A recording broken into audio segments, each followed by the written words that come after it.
क्षीरं यथा दधिविकारविशेषयोगा सञ्जायते न हि ततः पृथगस्ति हेतोः यः शम्भुतामपि तथा समुपैति कार्यात् गोविन्दमादिपुरुषं तमहं भजामि।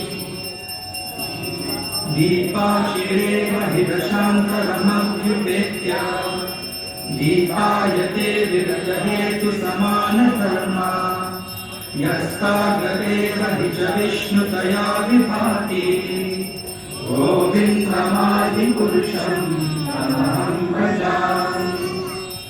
यः कारणानवजले भजति स्म योगा